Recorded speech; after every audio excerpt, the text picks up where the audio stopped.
students. Today we are going to discuss about another new topic in your 10th class biology, that is about combustion process. Okay, combustion versus respiration. In the 18th century, a scientist named as Lavoisier, by a series of experiments, he told that a respiration process is a similar process to combustion, and this was also stated by another scientist named as Robinson. Robinson also stated that respiration is a type of combustion process. If you observe the equation of respiration, then here also you are able to find the same end products as like combustion process. Okay, in order to know about this, here we need to conduct one experiment. What is that experiment? See here, combustion of sugar experiment. What is the aim of this experiment? For this experiment, in order to know more about combustion, we need to do this activity. What is that activity? What is that experiment? For this experiment, first of all, we need to know what is the aim of the experiment.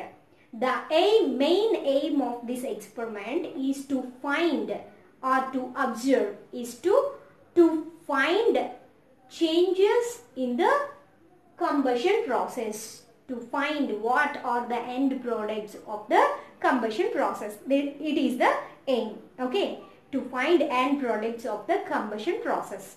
Okay, what are the requirements of this experiment? For this experiment, you need a test tube stand, 2 test tubes and 1 single hold rubber cork and a Bunsen burner, some amount of sugar, some little amount of lime water we people required. Okay, and you people have to arrange these operators in this way. You have to arrange a test tube by the help of a test tube stand. Later, you just insert a delivery tube which is in the U shape, which is in the shape of 7, not U, which is in the shape of 7. You just insert one end in the sugar containing test tube, another end in the lime water. It should be dipped into the lime water, okay, by the help of single hold rubber cork. Again, here you have to arrange a Bunsen burner or a spirit lamp and start burning the sugar by on the spirit lamp. Okay, whenever we start the process of burning sugar, it just release a gas, and produced gas, it just enter into the delivery tube. Finally, this gas releases into the lime water. Whenever the gas released into the lime water, automatically the lime water turns milky white, and it indicates that the released gas is carbon dioxide. Okay, the released gas is carbon dioxide, and we also find a little water vapor near to this test tube. Here we are able to find water vapors and water also releasing in this combustion process. And if you observe more clearly, here we may find energy is producing in the form of heat. Okay, energy is producing in the form of heat. If you observe the equation of respiration, once you recall your memories with respiration, you find the same end products. If you keep your finger near to your nostrils, then the exhaled air, we may find that it is warmer and moist.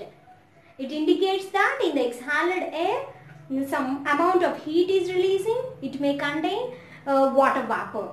Okay, and at the same time, we also know that energy is releasing in the form of heat. Okay, that's why these two scientists stated that respiration is a type of combustion process. Respiration is a type of combustion process. Though the respiration is a type of combustion process, here we may find little variations between combustion process and respiration process. Then what are that variations? If we talk about the variations, the first point is The burning process of sugar, if you do in the laboratory, it requires more temperature. More temperature it requires. If the same is applicable to a living organism body, then all the body cells, they would burnt. They would burnt. But a living thing's body or living organism body, it does not require that much temperature to burn sugar or glucose. Is it right? That is the main variation, main difference between combustion and respiration. If we talk about the second one, in the laboratory, the process of combustion, if it start, the burning process of sugar, if it start, it is very difficult to stop the process of burning. But inside the living thing's body, it just takes place in controlled conditions by the cells. Whenever our body requires energy, then only the glucose it burned and it may release energy. Is it right? That means it is under controlled condition. If we talk about the third difference between combustion and respiration, it is very easy. We all know that whenever we introduced water into the combustion process, then automatically the combustion process it may stop. But we also know that living organisms, they contain a lot of water inside their cells. Though the cell contains a lot of water, the respiration still takes place inside the cell. Okay. But if you allow the combustion process in the water, it may not take place. Okay. These are the main differences between respiration and combustion. Is it clear? Okay. Then what is the result of this experiment? In the combustion process, also we are able to get the same end products as like respiration. Those are carbon dioxide, water and energy.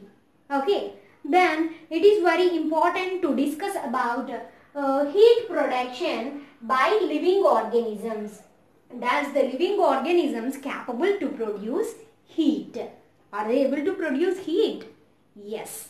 Living organisms able to produce heat. How? By the process of respiration. We all know that our body able to produce more amount of energy. Is it right? And the total amount of energy which is produced by our body by the process of respiration, will it convert into ATP, the full amount of energy? No, it is not totally convert into energy. Then what happens here? The total amount of energy produced by our body by the process of respiration, for example, some 100% of energy is released by the process of respiration. In this, some amount of energy may store in the form of ATP. And some part of energy is used by our cells for day-to-day activities. For day-to-day activities, our body cells are using some portion of released energy. And remaining most part of the released energy, it may waste in the form of production of heat. Our body, it just lost a lot of energy for the production of heat. Here energy, more amount of energy is wasting in the form of production of heat. Okay. From the total energy, only some portion of energy is converting into ATP and some portion of that energy is used by our body cells and most part of that energy is wasting in the form of heat, is utilizing in the production of heat. If we talk about winter season, during winter season, we people wear sweaters. Why we people are wearing sweaters? Will you tell? In order to protect our body, in order to stop the loss of heat from our body, we just protecting our body with the help of sweater. Is it right? What about remaining seasons? Yes, our body is losing a lot of energy in the form of heat. Okay, means all living organisms are capable to produce heat by the process of respiration. I think you understand well about today's topic, and I will meet you by tomorrow with new topic of 10th biology. Thank you for watching and have a nice day.